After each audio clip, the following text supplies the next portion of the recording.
the situation in Lebanon is one of the most complex situations, not because Lebanon is very exceptional, but because it so happened that different crises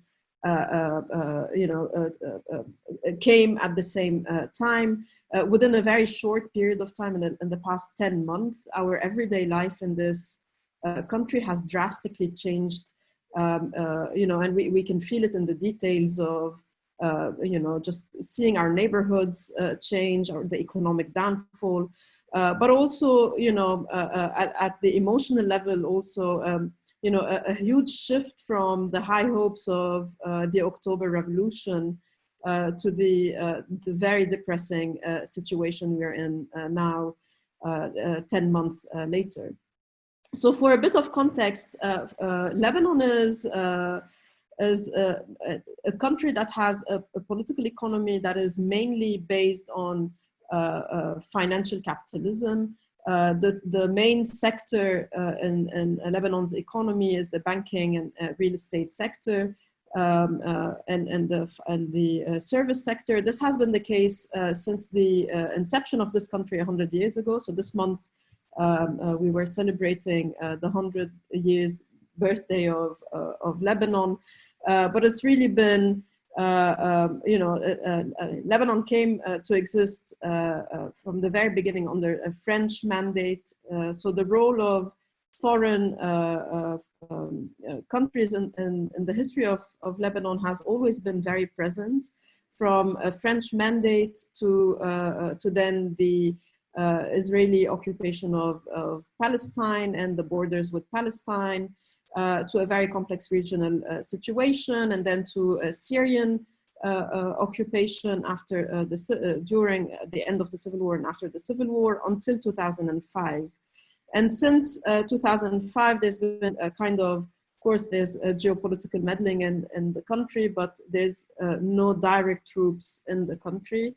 However, there is one party that is clearly a satellite for Iran, which is Hezbollah, and there are other parties that are also, that have their own militias and that are also funded by the other acts in the region that is closer to Saudi Arabia and the US.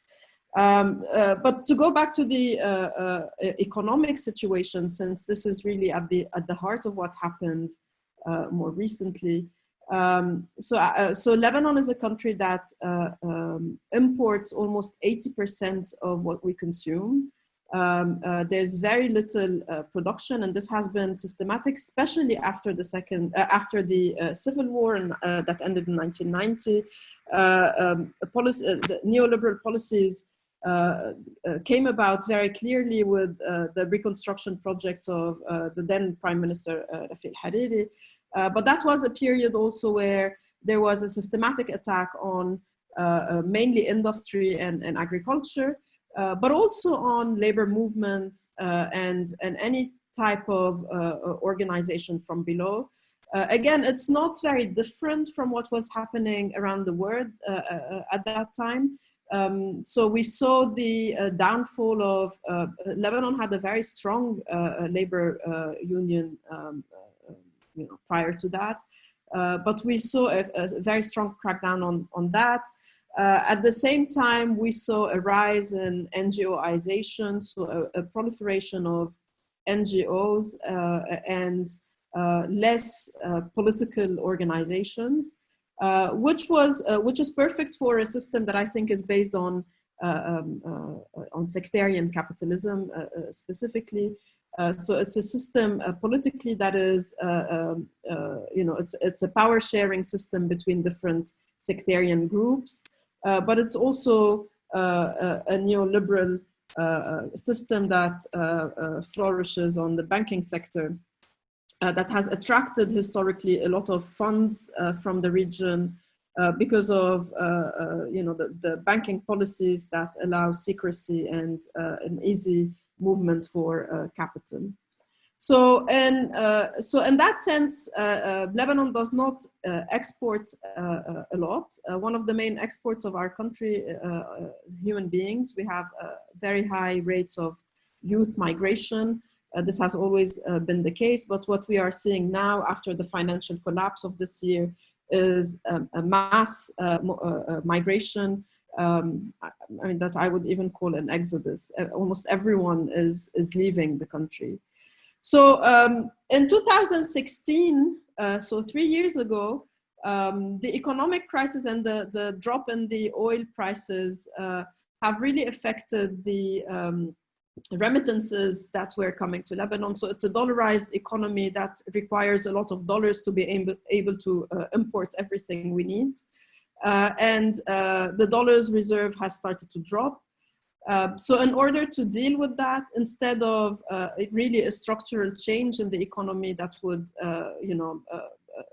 invest in a productive economy, the Central Bank of Lebanon has decided to attract funds by offering very high interest rates. So if you just put your money so in 2016, if you just put your money in a bank in Lebanon, you would get around 18% interest. So it's, I mean, any business you would do probably would not give you that easy money. So they did attract some money, but this Ponzi scheme collapsed. And we started to see the crisis more deeply in 2019. So when the uprising started in October 2019, it was a reaction to the financial collapse. It's now, sometimes it's, when we reflect back, some people forget the historical order and we talk about it as if it was the reason of the financial collapse. It wasn't, obviously. The crisis had already started. And when the revolution started in October, and it was, from the very first day of that revolution, it was called a revolution by people in the streets. And it was very different from everything we had seen before because of the scope.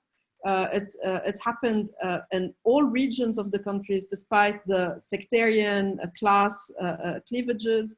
I personally think that what made it really different from the previous waves of mobilization, because there were many in the recent history of Lebanon, is that it was the first time we saw a big mobilization of the working classes and a lot of the unemployed, who are usually are considered more to be the constituencies of the traditional sectarian leaders.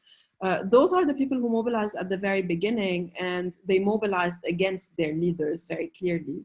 And at the beginning, it was a very clear class-based mobilization. People were raising very clear class and socioeconomic demands. Now, of course, with every revolution comes a counter-revolution, and that was very quick. In Lebanon, the regime, very quickly started to deploy all sorts of tactics, from co-optation to repression. And then they, the first government resigned. They quickly formed another government of technocrats. But with the start of the COVID pandemic, the financial situation really became unbearable. Our salaries have lost more than 80% of their purchasing power. We're talking about a society where we have more than around 60% living on the poverty line. We're talking about rates of unemployment that have reached more than 40 or 45%. And again, as I said, I mean, just in between July and August, there are 380,000 Lebanese who have left the country. This is a society of 4 million. So really huge transformations and at the social level. Now, and it's in this context that then the explosion of August 4 happened and just made everything more complicated. Because with that explosion, the first thing we saw hours after the explosion was the arrival of the French president, Macron, who, by the way, is spending more time in Lebanon than in Paris, I think. And we saw that this crisis very quickly became a global crisis where there's, at the shores of Beirut, we have a British Navy, the FBI is here, and the American Navy, the French are obviously here. the Russians. So it very quickly became a global issue, and everyone is meddling. And somehow for us on the ground, there was a feeling that things got out of control, that it's a whole new level that we're not sure we know how to navigate, and also how to get agency at that level. So on this note, I want to talk a bit about the difficulties of organizing, and then what can be done, or what is it that we're trying to do now. So again, I mean, for us, on the left, it's as difficult as it is everywhere in the world, I think. There are many problems with our organizations. The left in Lebanon is very divided. There are, difficulties in coming together. There is, unfortunately, some sectarianism amongst the left, and there are old divides that have made it difficult for everyone to come together. But at the same time, there are new groups and new initiatives that have started that are very, very promising, and that have a lot of new blood, if you want, more youth in them, and that have played an important role at the level of political awareness and raising a feminist and leftist discourse. So we have tried to bring back the unions, or some kind of labor organization, because this was really at the core of its economic crisis, after all. So this is something that we're working on. It's of course taking a lot of time, and we often talk about the difficulties of and what it means to be a political activist in those times where we all have to work 12 hours a day to make ends meet. So it's what does it mean to be an activist on your free time or part-time when you are fighting a regime that is full-time, making sure it's exploiting you and killing you. So there's an issue with resources that we have. There's an issue with the funding, the ability to put time and organize. There's also an issue with being able to theorize and understand the crisis of our time, from our own standpoint. We always borrow those big theoretical paradigms, but there's a need for historical materialism where it is, and dissecting the complexity of this crisis and trying to think of tactics and ways to mobilize. There's also the difficulty, of course, as I said, we are all neoliberal subjects somehow. There's been 30 years of a very heavy NGOization of specifically this society that was a post-war society where most activists are trained to work in the humanitarian sector, and politics has a bad connotation. So there were a lot of challenges to get people to accept that what we're doing is political, or to accept leadership, for example. This was one of the big no-nos of the uprising, that people did not want a leadership because it had such a bad connotation. And although we were working on this, and there was some progress, and there still is progress, but with the explosion, we saw that people went back to the previous mode of, which is more of a comfort zone of humanitarian work and charity. And now we are at this point where we recognize that, of course, it's very important for us to stand in solidarity and to offer what we can offer. But at the same time, how do we politicize this in a context where, as I said, it's so complex that we're not just dealing with our own political class, but we're really dealing with all these presidents from around the world. Speaking of imperialism. So I'll just end here with a note on, Lebanon is often talked about as a very, at least Lebanese society, as a resilient society. And I want to push back on that and say that resilience is actually the acceptance of moving on without justice, and I think this is one of our problems. The explosion, the financial crisis, and the counter-revolution have affected society at large, but we always have to remember that it has not affected everyone equally.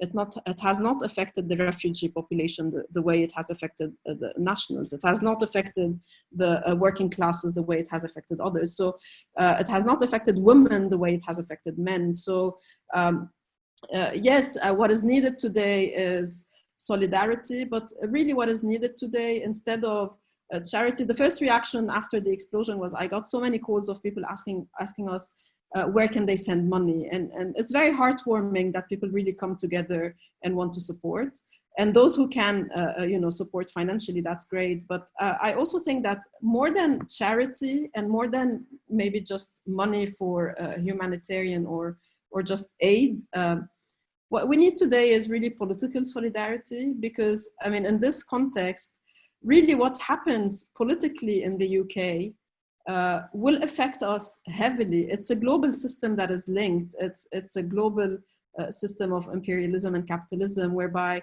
what happens anywhere in the world, so your own struggles in the UK and who gets power in the UK and what decisions they make in the US or the UK or France or other parts of the world, or even Iran, will affect us tremendously. And therefore, I mean, this is really a call for all of us to carry on with our activism at that political level and also at the economic level, because this is a system, that I think is killing all of us. Maybe not with the same intensity, but what happens in the port of Beirut could have happened in any other port, unfortunately. Hi, Rima. Thanks for that. It was really good. I just wanted to link two specific things. You mentioned Israel quite near the start, but didn't say very much more after that.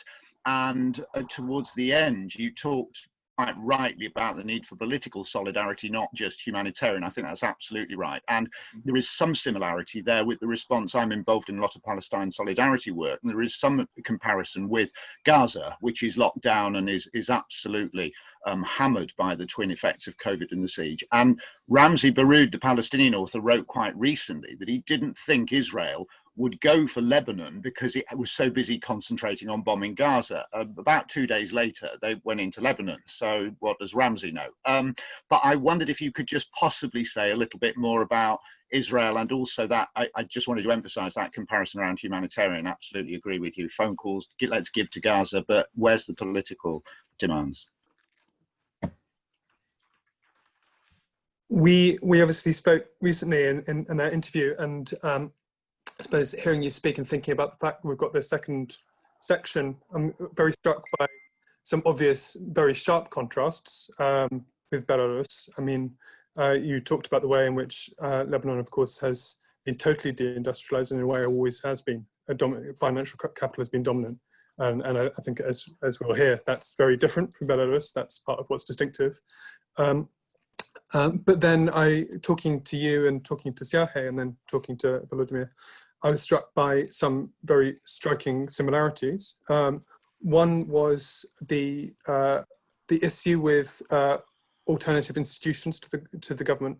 The fact that there's an alternative government in Belarus, and I know you mentioned this has been an issue, as a strategic question in Lebanon, how to create an alternative to the government. So that's one question. The other question, the other thing, when we spoke, you talked about labour organising, but as you mentioned today, unemployed workers were absolutely key in the October revolution uprising, and how did they organise, and and what are the attempts to continue organising among unemployed workers? Definitely, John. I think. Yeah, no, Israel will not, unfortunately, I mean, Israel is the only state in the world that has no borders in its constitution, right? So, yes, Gaza is taking a big share of that destruction, but But no, of course, and the dynamics of what is happening in Lebanon is very much linked, and especially, I mean, I didn't have time to cover everything, but we are now talking, just 2 days after the massive Beirut explosion, the UAE had signed a peace agreement with Israel. Just yesterday, Bahrain has signed, and we know for a fact that this is going to be, we will see other countries in the Gulf specifically signing in the coming month. So, and again, this is why I'm saying it's clear to us that there is a new, a new era, if you want, in the geopolitics of the region. And this is why, again, this is what makes the argument more convincing that what happens in other countries, especially empires, affect a lot what is happening here, right? The American, I mean, we wait for the American elections in Lebanon and Palestine and Iraq, and as if we were Americans ourselves, but because we know what it means for us and we know what the implications will be. So on the question of aid and again, the importance of political mobilization, we need aid because we don't want people to die, right? But the question is really aid to whom and for what, and how is it being distributed? Because we also know that now aid has its own political economy, and in the case of Lebanon, it's sometimes reproducing those in power. Once it gets, there was another very big fire 2 days ago in the same port of Beirut. And we were all, very scared that it would explode again. But what was actually burnt was the aid that had arrived. It's hundreds of tons of food, and and I think this is about the aid political economy. Local authorities are not happy that international organizations are not going through them. These are also things that we need to keep in mind. Yes, of course there are particularities in every country, and Belarus is not exactly Lebanon, but I agree with you, Nick, that there are a lot of similarities. Now, in terms of tactics and mobilization, the alternative government, in the key question in Lebanon, but I think maybe in Belarus, but we probably hear more, is that when this is done in the height of the mobilization, when you have really hundreds of thousands in the streets, it might work. In the case of Lebanon, the discussions about an alternative government now are happening in a context where the streets are really much calmer. So the ability to pressure and to just take over are very difficult. And we're talking about a mafia state, so the risks in terms of security are very high. Although Lebanon is presented as a democracy, we have seen how the police state became, very repressive in the past month. So there are many concerns about this. But there are also concerns about, and Lebanon specifically, about the idea of, the discussions today amongst activists are, do we, for example, ask for early elections and run for elections? I'm very opposed to this because I mean, electoral politics and systems like this, we know there's no power in those institutions. This is a country that is run by 7 militiamen who have their militias. They really function like a mafia. They have no problem killing you in the street. We've seen very long periods of functioning very well without a government or without a parliament or without a president. So there's really, power is not there. So we're talking about groups that are armed, a party that has an army. It's a different type of politics. Labor organization, the unemployed are crucial. Unfortunately, we're not yet at a point where they are organized. There are efforts that are being made, but I think this will be the tipping point in the movement, especially that the rates of unemployed is increasing. There is a new mobilization or organization for those who have been recently laid off. And this is promising because those are people who now became unemployed. But again, one of the main challenges we're facing is that people are leaving the country. And most of those activists are finding their way out. And this is why I worry that, in a few months, I don't know who will be still here, but this can quickly turn into even more violence. Two quick questions. First one is, how is the impact of the climate crisis feeding into the multiple crises that you've described, and how's that interrelating? And second question, are there any tactics that you've seen working well for politicising the NGO workers? Because I guess that's a battle for all of us, particularly with the mutual aid groups side of things over here at the moment. Thanks.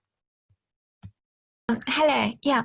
No, I really liked what you were saying about the importance of not just doing aid towards Lebanon internationally, but also just actual political solidarity. And I was thinking practically as activists in the UK, what can we do to build this kind of international political solidarity with Lebanon? Because I haven't been able to find any intuitive way of doing that. So yeah, any ideas you might have about it? Hi, Rima. Hello. First time I saw you speaking in Oxford was like 7 years ago. It was a meeting by Ars21 about revolution. And I think it was like in the middle of the Arab Revolution. So it's crazy to see how this circle is. I had a question about the space of universities. It's one of the few spaces where a lot of activists, intellectuals have the kind of freedom and space to organize, and students as well, of course. And a lot of activists and comrades are also within these spaces as students, lecturers, union organizers. And here as well in the UK, the UCU with the whole Corona debate, it's a very important space, but it's also a space that is, I think, limiting. I've heard some really horrible stories about universities in Lebanon, and particularly also your university, I think, AUB. I don't really understand also how it relates to the inflation, the fact that you are an American university, but you don't get paid in dollars, but in lira, which is worth, I think, 1,000% less. Can you tell us something about the space of the universities in Lebanon? What is happening, and what is happening to you personally as well? What does it mean for you and your abilities to organize? From what I heard, especially the mafia state thing and the level of violence, it rather reminds me Ukraine than Belarus, the setup of the conditions under which the protests are happening. And in this respect, I would rather be curious about the ideologies that circulate among protesters, maybe in broad lines. What is the predominant mood, anti-corruption or nationalism or something like that? And specifically, what's the how perceptive are the protesters to left-wing ideologies, to socialist ideas? Thank you. Thank you very much. Yeah, thank you all for You're good. Thank you for those great questions. Hazel, definitely the climate crisis is a big part of what is happening. These are really, interrelated crises. And just to put things in perspective, the previous wave of mass mobilization in Lebanon was in 2015, and that was because of the garbage crisis. That was at the time when the municipality of Beirut had a contract with a private company to pick up the garbage, and the contract ended and they could not agree. So again, it's about the privatization of garbage collection, but garbage was piling up in the streets, and literally we could no longer step outside our houses because of the garbage. It was just visually so clear. And that was what started that wave of also mass mobilization that lasted for months. And unfortunately ended with contracting a new private company to do that. And now we are on the verge of a new garbage crisis. But also the uprising in October started in a week where there was a lot of anger. We always talk about the switch being the WhatsApp tax that was added by the government. We forget to tell the whole story. That was a week where there were mass fires across the country, and the government was unable to do anything, and it was really people who took care of it.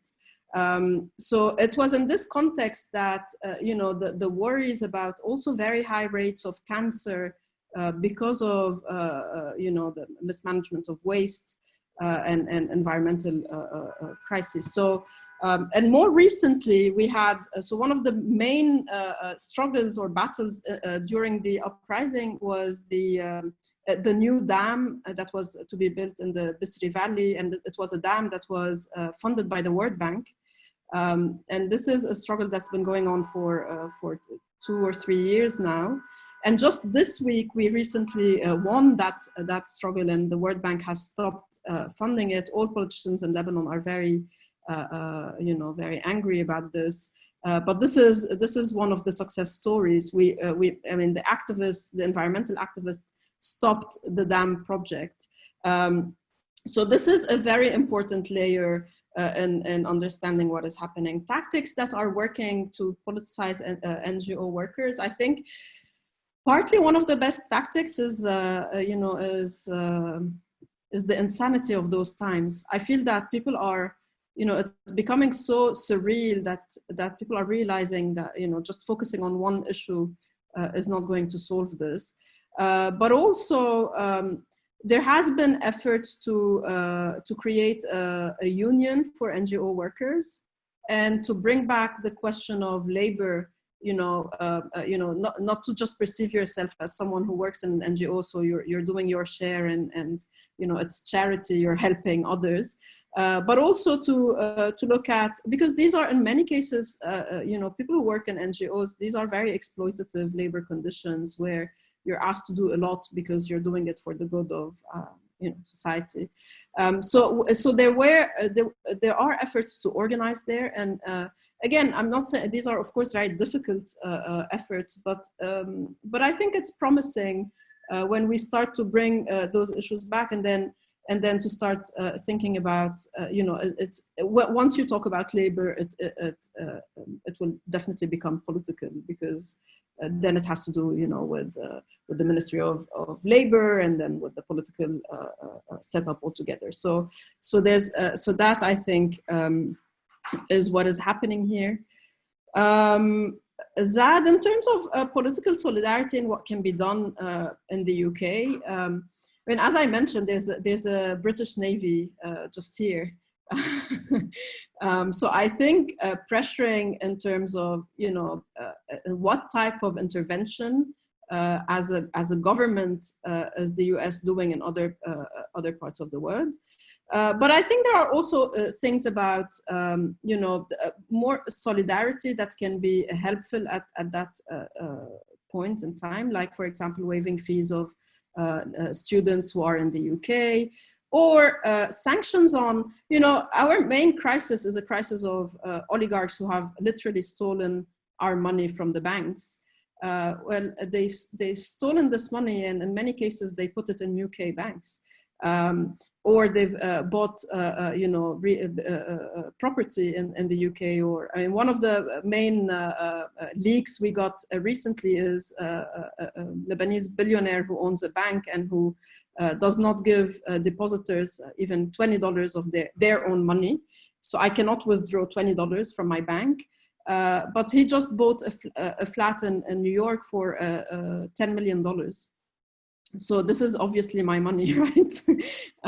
So it's, mobilization at that level, at the level of the flow of capital and where this is going, and how these governments are really complicit in that, and and making a whole population poor. There's the level of solidarity with, I'm sure there will be more, I don't know, the situation in the UK is more complex, but there will be a lot of, there are already a lot of people leaving the country and they might land in the UK. Policies about refugees and support for those who want to be politically active in the UK. But then really,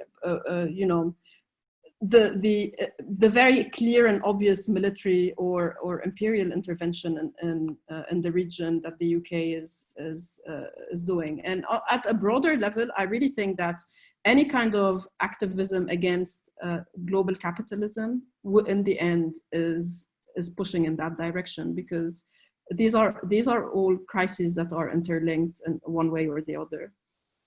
And of course, it's very important to do what we're just doing now, to build those spaces of solidarity where people from different parts of the world can come together because of our struggles that are interlinked. So to quickly answer Miriam's question, yes, I think there's, thank you for the question, Miriam. I mean, it's a very difficult situation. Of course, I mean, as university professors, we are maybe relatively more privileged than others, but it's a very dire situation as well. And this shows you how bad it is, for everyone. Just to give you a context, Lebanon is a society of 4.5 million. There are 56 private universities, all of them, it's literally businesses. So the big 4 or 5 universities are the National University that is completely co-opted by the sectarian leaders, and they really destroyed the National University. And then the others are initially missionary schools, so whether AUB, the American or the French University or SG. And it's clear conditions of exploitation.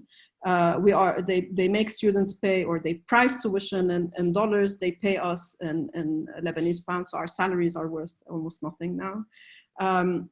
But what is more worrying is that there's in universities, is that there is a move recently to, it's really becoming an authoritarian system. So we are made, so for example, AUB has recently offered to pay us a small part of our salaries in dollars, but this is conditional on good conduct. And good conduct means being a professor that does not criticize the administration. The same with the students of the Lebanese university. So this is the biggest university. They had to pay, so they were not allowed to register this week without signing on a document that says that they would not post anything about the administration of the university on social media. And there was, but they have a strong student movement that mobilized very quickly, and they just revoked this decision yesterday. And they've taken the university to court. But again, this is just to tell you what is happening is that, you know, the regime is not just the minister and the president. The regime is this. The regime is how we're being exploited, how we're being muted, how they don't want to hear us complain about anything. They just want to carry on with their, with their plans. So I expect this year to see more of those battles with university administrations. I think it's a global issue. I mean, everywhere in the world, the university is changing, unfortunately. It's becoming more corporate, but also with the COVID crisis, it's the shift to online teaching and what it means to us and what it means to, we're being forced to record our sessions. So, freedom of expression, etc. There are many, many challenges at that level. Finally, Volodymyr, there is a space for the left and for those ideas. Of course, the predominant ideologies are still anti-corruption, so a more liberal way of dealing with things. And there was at the beginning, and in the case of Lebanon, because there are those crises that are very humanitarian, so like the third biggest explosion in history, that there's this nationalist feeling that comes back, saving the nation. And it's also, this is the year, this is the 100 years of Lebanon celebration. So there is a lot of nationalist ideologies going around the Lebanese flag and etc. But in many cases in Lebanon, deploying a nationalist rhetoric is to say that we're beyond sectarianism, which is not very accurate because it can be just the other side of the coin. Nationalism and sectarianism are sometimes the same. But despite that, and yes, acknowledging that this is the general mood is a mood of focusing on corruption and not the system itself. there are spaces where you know, a more leftist, radical and progressive discourse is taking shape, and especially within feminist circles, I think. And I find this very very promising. And student movement, the feminist movement, but these are really places where you know, a new rhetoric for the left and leftist ideas are coming together. I'm sorry I have to leave. I really enjoyed being here. I wish I could stay for longer, but I hope we can all reconnect soon and see how we can push together. Thank you very much for inviting me. Thank you. Thank you, Rima. Thanks. Thank you very much, Rima. And now, because we are running a little behind time, we will go straight on to Simon Pirani, writer, historian, a lifelong labor activist, and an expert on Russia, Ukraine, and the Caspian. Simon. Thank you, Pat, and thank you for inviting me. Partly because I think these photographs are interesting, and partly because perhaps it gives a break to this Zoom format, which I don't think I'm the only one who in the last 3 or 4 months has come to both love and hate Zoom. So I'm just going to run very quickly through some photographs of Belarus. Volodymyr is going to talk about that. I haven't been to Belarus for many years. But before he does, I'm going to make some general points about Belarus, Russia, Ukraine, and Syria. So the first point, the next slide, please,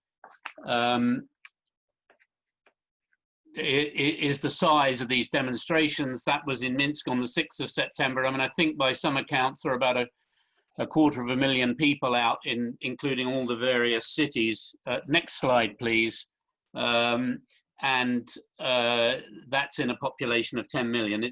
This is a mass movement which has moved people who have not previously been active, and in that sense, I think there's a similarity with Ukraine in 2014. Next slide, please. These are the students on what was supposed to be the first day back at university on the 1st of September. Next slide, please. These are workers at the Belarus Kali factory in Saligorsk. They had a big strike for a couple of days and then have had a number of protest actions. I think there was a court case on Friday where the authorities have brought legal action against the strike committee. Next slide, please. To my mind, one of the most remarkable things about this movement is the role that's being played in it by women. I think that women are being mobilized far beyond anything which could be labeled as feminists. I think there's a lot of ordinary women who are participating in these demonstrations on the front lines and playing an organizing role. I think is very, very significant. And I think also significant, next slide please, are some of these slogans. The middle one, Sanya, we're getting a divorce. This is just one of many slogans we've seen where Lukashenko is really portrayed as the abusive husband. This was started by Svetlana Tikhanovskaya, one of the candidates. I don't know if it was started by her, but it was flagged up by her. I noticed it at this point when she said, this is like the guy who you work all day, he comes home drunk, takes your money and beats you up. That was her description of the president against whom she was standing in the election. And I think that sort of struck a chord among women who have subsequently come out. So next slide, please. This one, Lukashenko gave this speech a few days before the election saying Belarus is beloved and you don't give away your beloved. And this was understood by many women in Belarus as being comparable to the man who does not let you go when you want to leave. This poster is probably not the best one, but I think it illustrates an aspect of that. It says basically, you don't give away your beloved, but would you sell her? So that's a thing I'm sure Volodymyr will tell us more about that. Next slide, please. This is a comment on Putin's position here, which I understand basically to be that he is saying to Lukashenko that he will act as a guarantor for Lukashenko, provided this political union, constitutional union between Belarus and Russia becomes still closer. In what precise way, I don't think any of us know. That's something Lukashenko has always resisted, but he may well be in a corner. Next slide, please. This again just struck me when I saw it, and perhaps Volodymyr will tell us a bit more about this as well. But these guys are absolutely fearsome. The Special Air Forces. I always remember making the mistake of going out on the streets of Moscow on the day when the Special Air Forces had their annual celebration in the park. As absolute mayhem, letting off smoke bombs, attacking people of Caucasian origin, racist attacks. They're not called the Special Air Services for nothing. These are ones who are now former not serving soldiers, saying that they are with the people against Lukashenko. Interesting. Next slide, please. So Lukashenko has obviously come out and said, guys, if you carry on like this and get rid of me, you're really going to be in trouble, the same as the Ukrainians. Don't go down this Western road. So somebody has picked that up ironically. Next slide, please. Somebody's got a sense of humor there, which is always good on demonstrations. I think the homemade placards, whether on Black Lives Matter or Extinction Rebellion or in Belarus, I think homemade placards are always a telltale sign that this is something of a mass movement. Next slide, please. You've probably seen the levels of repression, very, very great. I was talking to someone the other day who expressed the opinion that this is even greater than the repression against demonstrations in Russia. Next slide, please. What I found quite kind of scary about last weekend, next slide, please, is the ununiformed people who came out with the baseball bats. Next slide, please. And who are clearly working with the police and attacking the demonstrators. So where that's going to go, I don't know. Okay, that's the end of the slides. If you want to get rid of those off the screen, thanks. So I just want to make 4 points and then let Volodymyr, who he studied Belarus, he knows much more than I do. But my 4 points are the following. The first is obviously a relationship between these things that are happening in Belarus and things that are happening in Russia. Particularly, obviously, the big movement in Khabarovsk, which is in the Far East. This has now been going on for 9 weeks. I found it confusing at first because it was a protest in support of this election candidate who comes from the LDPR, which is a kind of extreme right-wing populist party led by Vladimir Zhirinovsky. The nearest thing Russia has to a sort of mass fascist movement. There are some small fascist groups. But I think that what it's become is and basically this guy was elected, but he was too independent from the power structure. So he was got rid of from the top. And it's become a movement which has brought in all sorts of social protests. But there's also been, in 2019, there were a lot of protest movements really bubbling around in Russia, which looking from the outside, friends and comrades might not know about. There was this, well, not 2019, just in the last couple of months, there's been this massive environmental protest in Bashkiria about this Kushtau hill, which is the minerals miners are trying to get their hands on. But last year too, there was a big environmental protest, and these protests. This is not. This is in addition to Moscow and St. Petersburg, which traditionally have had big protest movements. So there was this big action at Shias in Arkhangelsk, where basically the authorities in Moscow have been stymied for years of their plans to dump rubbish by local communities. So then they had the bright idea of taking the rubbish to Arkhangelsk, but there was a community protest there too. And there were other protests which you may have heard about around the elections, student issues and so on. This leads really to what I think is perhaps the most important point to me, the overriding consideration from the Kremlin's point of view, and this applies to the Kremlin's attitude to Belarus, is social control. That's the Kremlin's starting point. And I think also that was its starting point in 2014 in Ukraine. I think for all the other complicating factors, of which there are many, it was this issue of social control and the fear of the Kremlin of this large-scale social action in the post-Soviet space by working class people, by middle class people, all those outside these quite small political and economic elites. I think that's the guiding motive force in their politics. And that brings me to my second point. To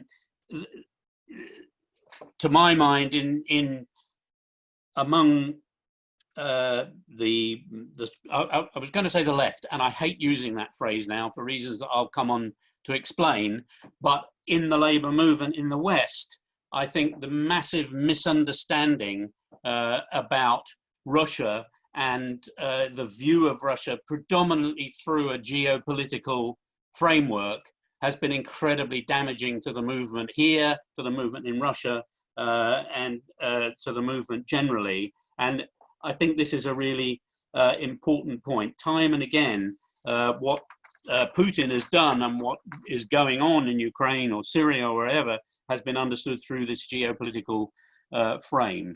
And it worries me that I'm already now hearing people talk about Belarus mainly from the point of view, would a post-Lukashenko government draw closer to EU and NATO and so on, rather than what the Kremlin, I think, is concerned about and what working class people in Belarus are predominantly concerned about, which is how will the relationship between the government, the ruling class in Belarus, and the working people there evolve, because it's clearly reached a turning point from which it's going to be completely different from here on.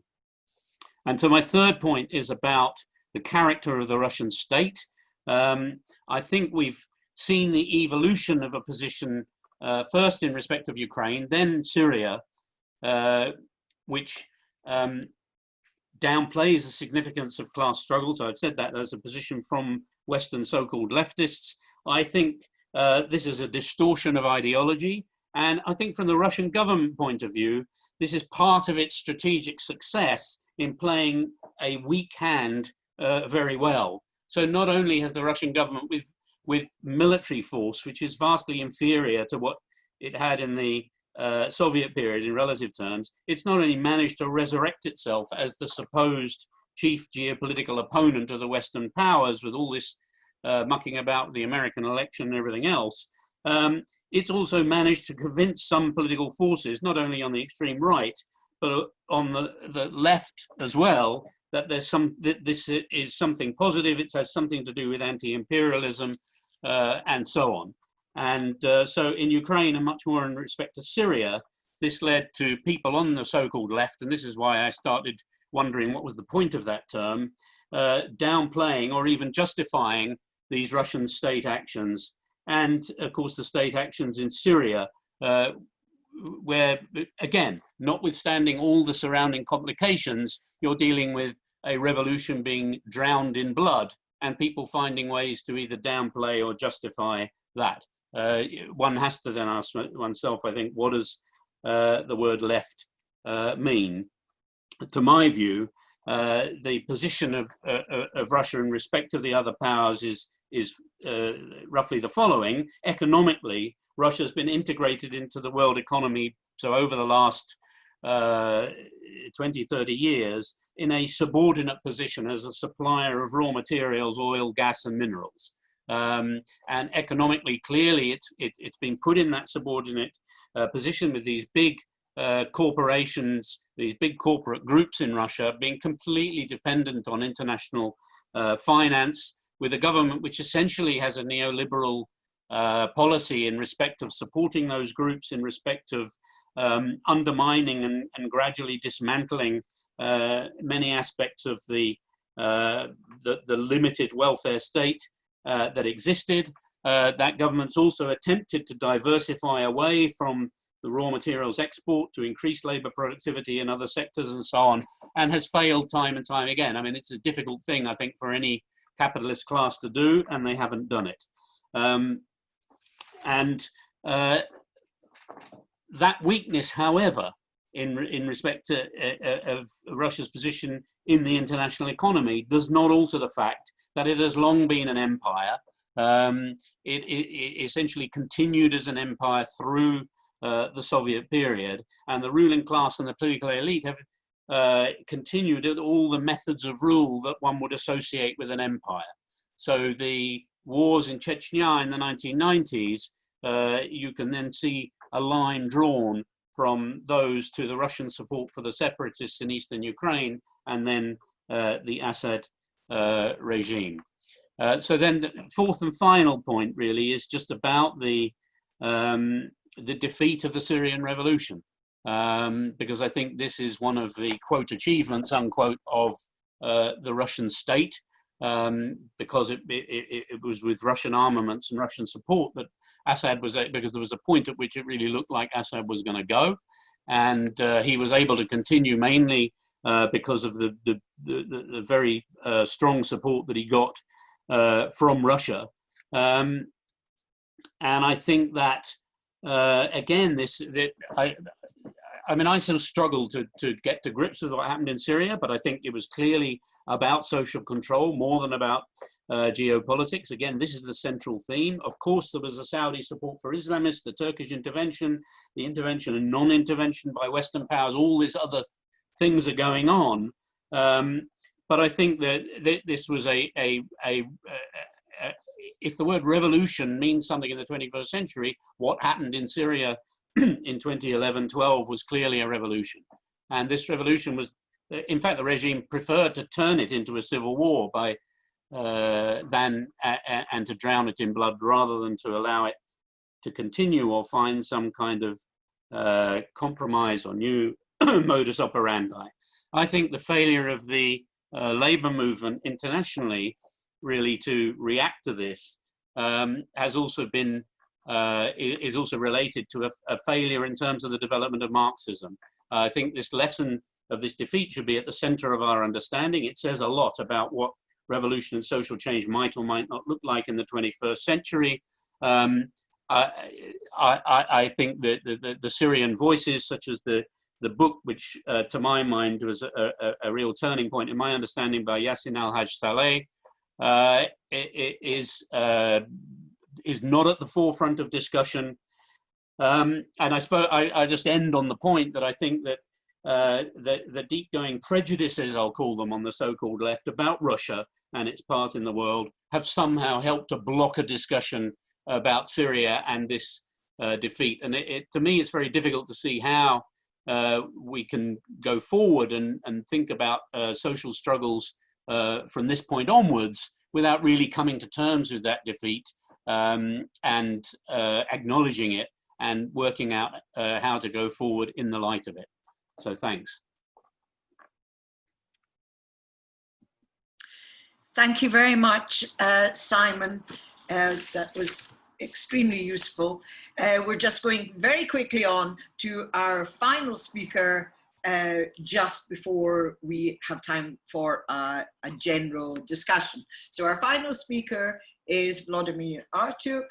He has a PhD in sociology and social anthropology, and is a member of the editorial collective at a Ukrainian left-wing journal, Commons. So welcome, Vladimir.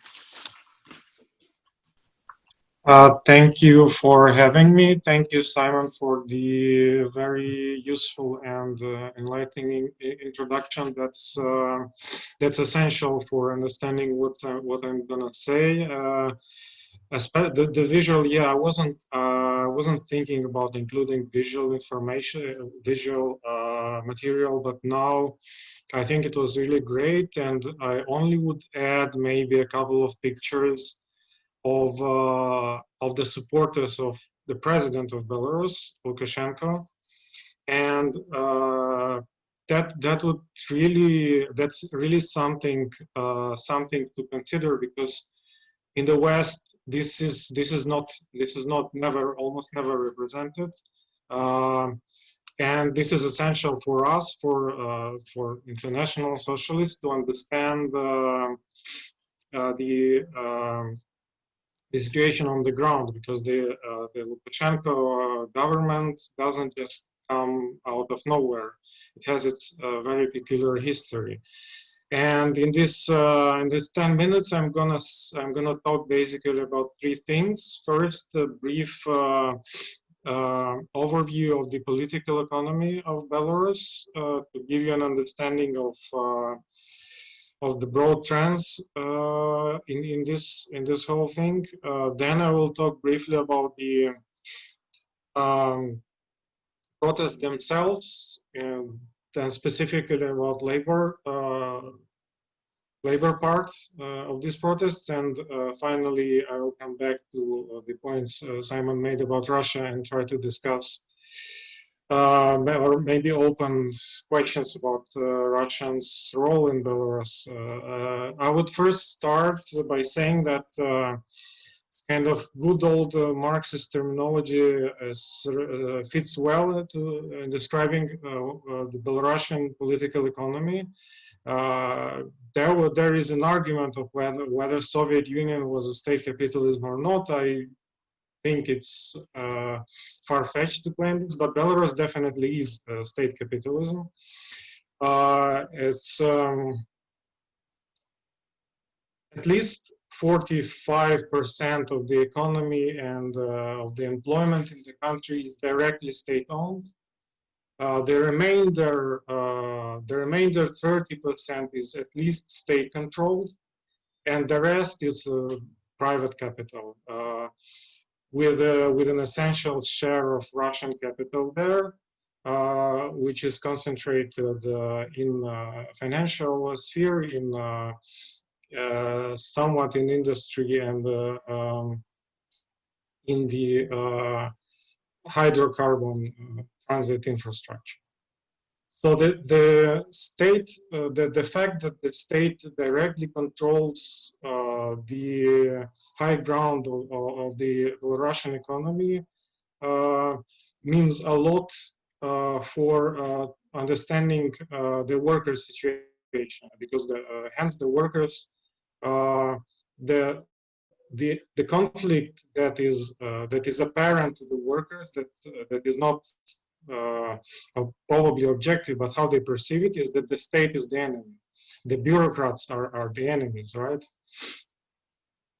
But on the other hand, the state control over the economy means also a huge bureaucratic apparatus. The huge bureaucratic apparatus, the core of it, which is probably 200,000 people in a 10 million country, plus the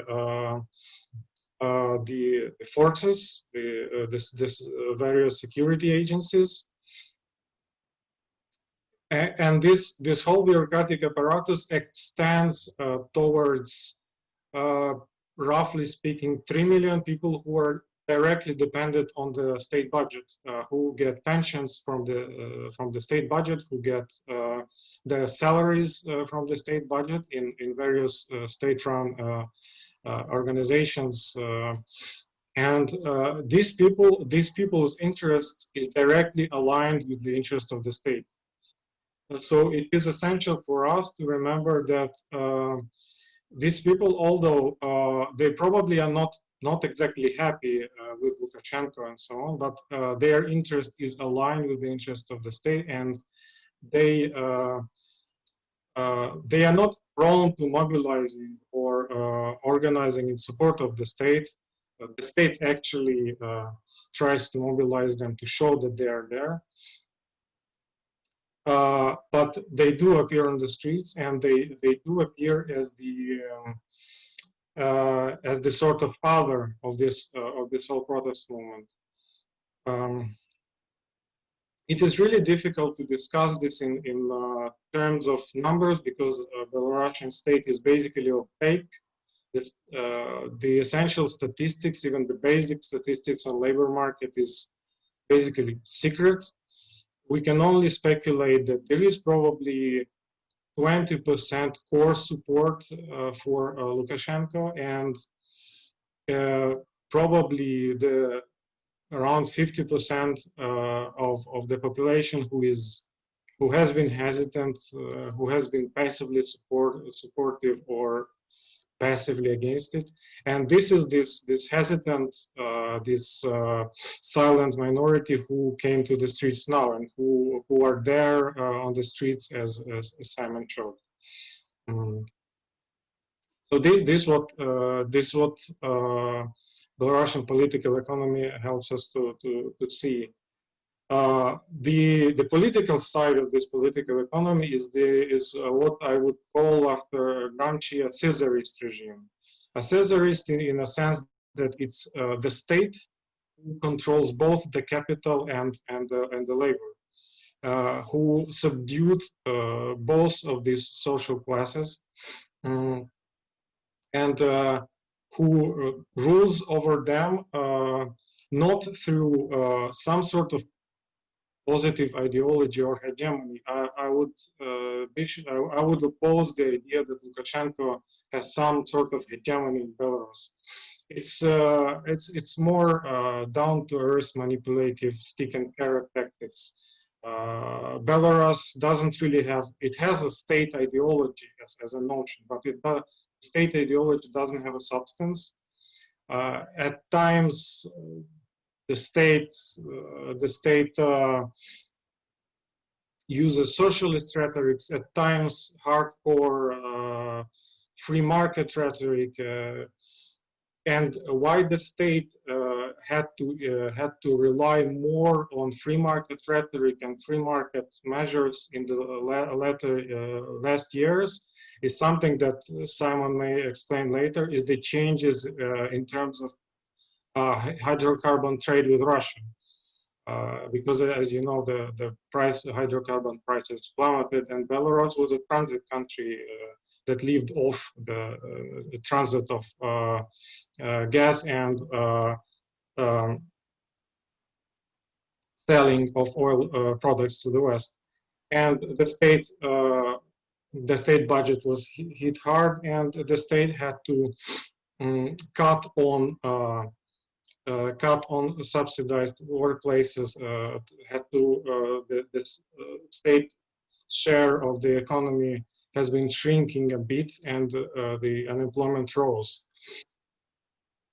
And Belarus introduced a set of measures that had been included in the labor code last year that hit workers very hard. That made Belarus basically the country with the most precarious labor market in the area. Basically, everyone works on short-term contracts. 90% of the employment is under limited fixed-term contracts and may be fired at will without any compensation. There is no unemployment benefits, basically no unemployment benefits, like $10 per month. And this, in my opinion, has been fueling the discontent of the workers that came to the streets just in this political conjuncture. Because in the recent 3-4 years, we've been seeing these spontaneous outbursts of the protests with a very clear social agenda, especially the protest against the tax on unemployment, which was practically introduced in 2017. So there is both to pro-Lukashenko supporters, there is a social content to their support. Those are afraid of losing what they have, and the protesters are afraid of losing what they have under Lukashenko government. So both of these are sort of reactive protests. And what we as international socialists need to see is exactly this content of it. But the form is a sort of anti-authoritarian populism. It's something that we probably saw in Slovakia or in countries like this, when you have a populist movement, anti-corruption, pro-democracy movement, that is against the authoritarian populist leader. And that's why we should be cautious, because this frame, which may look as very benign and democratic, but it still lacks proper political content. And now I will end with an overview of the organizational forms of the Belarusian protests that are very fluctuating and unclear. They are only now they are always evolving, and only now come together as a sort of organization, and I mean this coordination council that also involves strike committees, labor organizations. So 1/5 of the members of this coordinating council are representatives of strike committees, and these are anonymous people for the obvious reasons, because they fear repressions. But the form in which they cooperate now is a sort of online platform which promises help to the workers that strike, and now they only strike on individual level, like that guy from potash mine who chained himself in the mine and refused to come up, and probably he's going to be punished. So this is sort of monetary incentive for strikes, and I'm not sure that's gonna work quite well, but from my point of view this is very worrying, because that creates a sort of an alliance between the workers and the aspiring capitalists that are both on this conjuncture fighting against the state, right? And they are creating a sort of alliance premised on this platform redistribution of finances. And the social content, the economic interests of the workers themselves that is linked to the objective development of the Russian state capitalism is somehow on the background, right? And that poses for us a task of how to help, whom to help, and with whom to be in solidarity. With whom to be in solidarity. I think if we come back to this in the Q&A session, I will try to explain more of it, because I think I'm running out of time, right? Really, really interesting. So much information in there. Thank you both. You mentioned in terms of geopolitics, you mentioned Russia. I'm interested, what do you see for NATO and America? Because obviously they've been in the mix as well in Ukraine and the other Baltic states. So yeah. My three questions really would be ways in which the COVID kind of mutual aid during, I know I talked to Volodymyr about this, but it'd be, I think, interesting to hear way in which maybe in both Russia and Ukraine, people having to do it themselves during COVID has shaped protest movements. Second one for Simon would be, it's striking how often environmental, but not specifically climate protests are part of the protest waves. Are there ways in which people are trying to link that with climate, say it's Arkhangelsk or whatever? And then the third one would be, it would be interesting to hear more about the strike committees.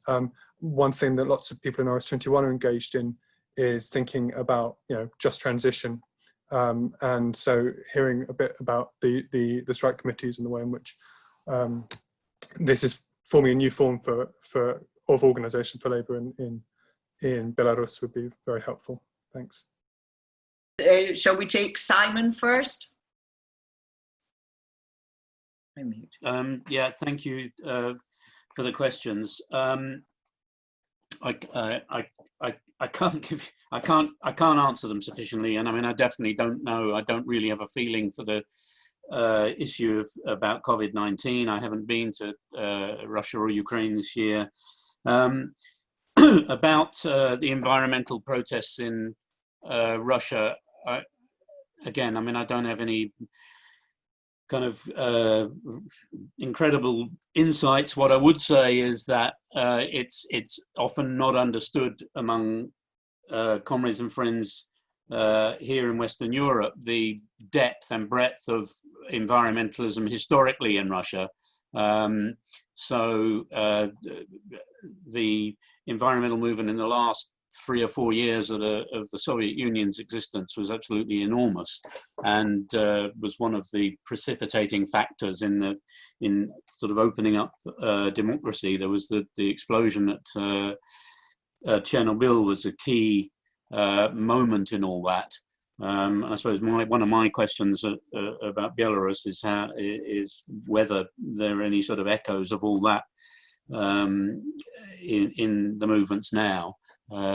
Because I don't know, but I think, yeah, there's this very, very powerful tradition. I think the links with climate are very, very limited indeed, and I think the understanding among social movements and the labor movement in Russia, which is this completely oil-dependent economy in many ways, you know, it is very, very little. I mean, the last time I was in Russia, which was in November last year, we had a meeting in St. Petersburg with just comrades who are active and friends, and we talked about environmental issues. And I mean, nobody had really begun to get their heads around. They were just trying to begin to get their heads around this idea of just transition, which we've been talking about in Scotland very sort of actively, I think, at rank and file level, not rather than establishment level for the last year or two.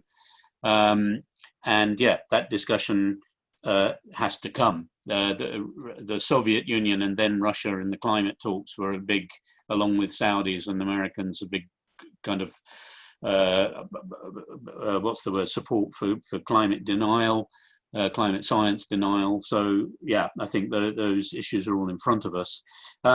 About NATO and America, I think that I remember going to a social occasion on the Saturday after Yanukovych had left Ukraine in 2014, and friend, the Labour Party member, came up and said, "So what's going on? Is there a coup supported by NATO?" And this is such this is such a strong kind of I said before, I used the word prejudice before, and I think these prejudices are very widespread.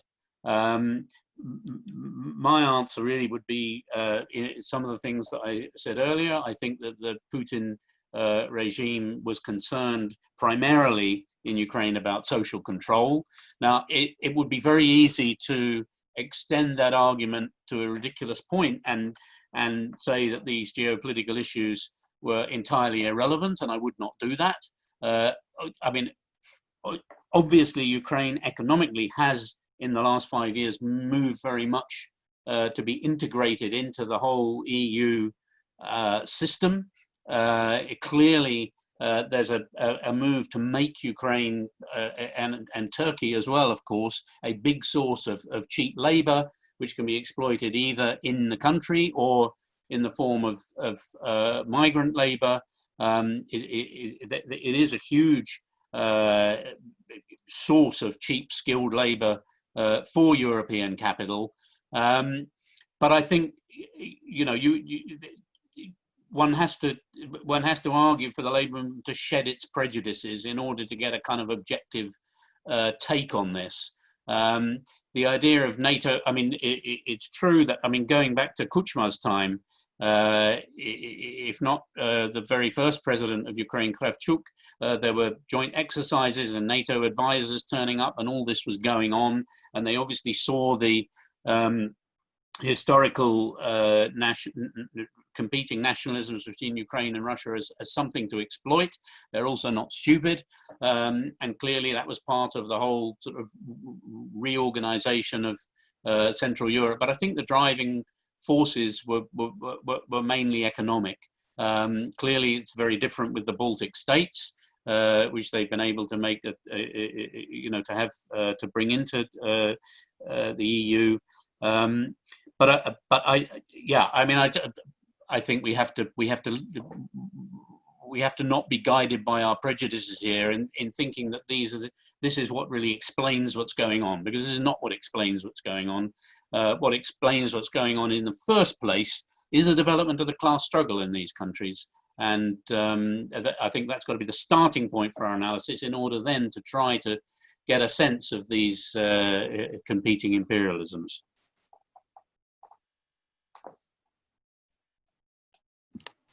Thank you very much, Simon. Can we hear from Volodymyr now, please? Yeah, thank you. So there are three questions: NATO and the West, the trade unions, and what was else? Okay, I will try to answer these.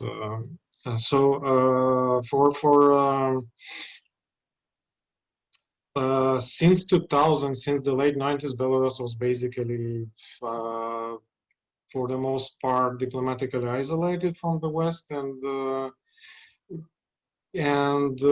West, the EU at least, and the US even more, had resigned to the idea that Belarus is out there, and it's Russia's playground. And during these protests, they reiterated this. The US, the EU clearly said that we don't want another Ukraine there, which is a strange slip of the tongue, meaning that they actually did something wrong in Ukraine.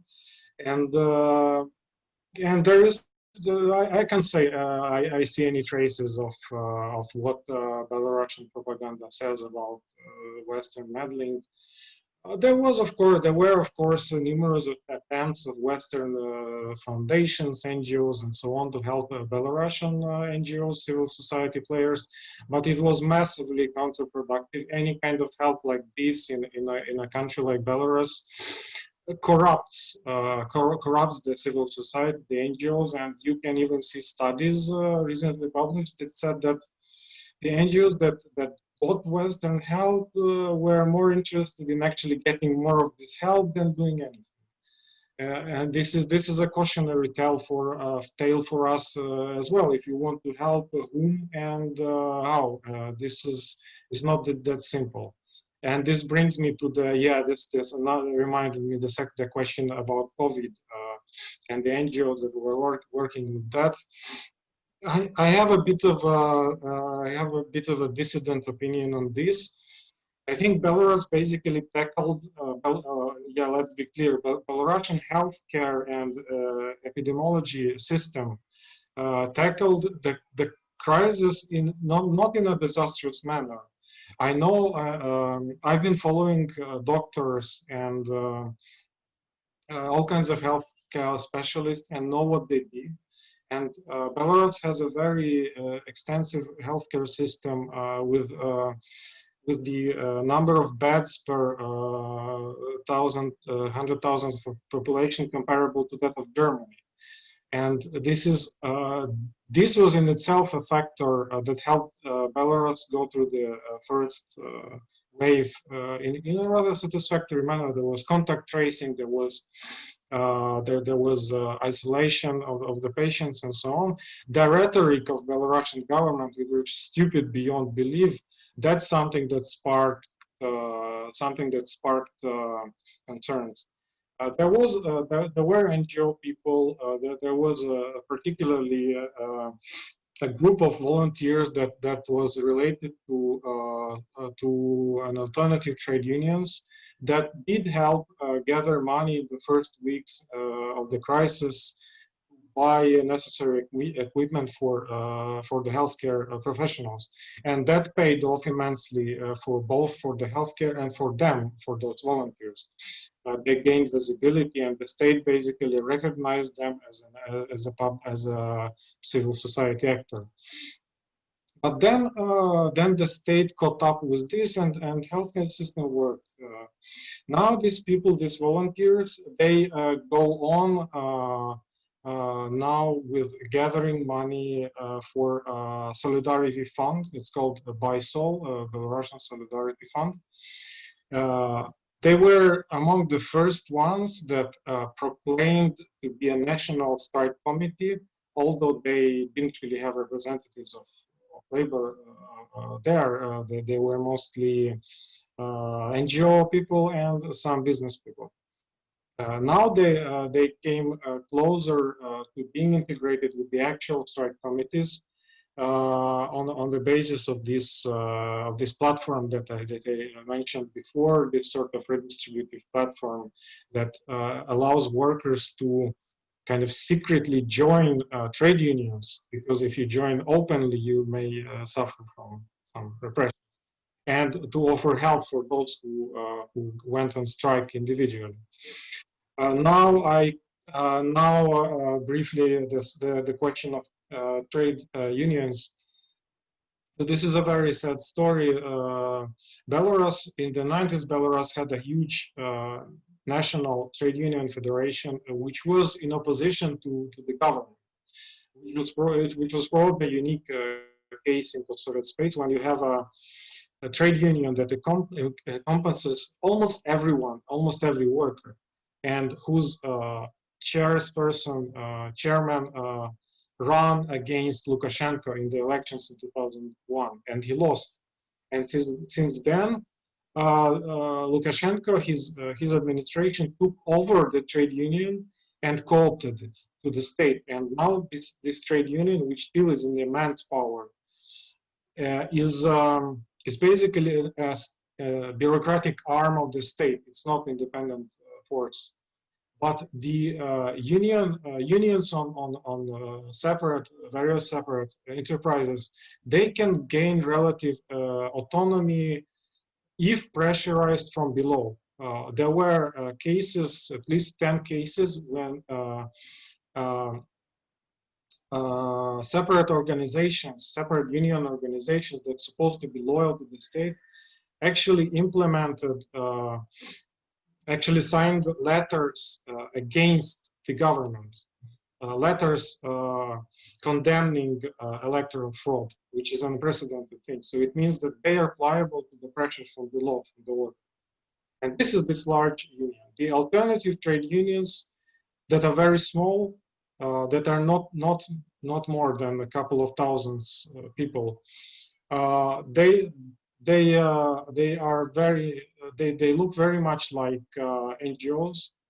So they are mostly not present on enterprises as organizational units. Only one of them, the miners union in Soligorsk, in this potash mine, has an official cells, official organizations, and can represent their workers in an official way.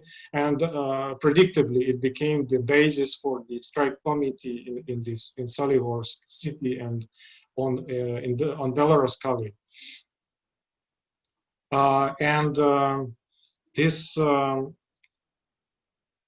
This trade union now is under immense pressure.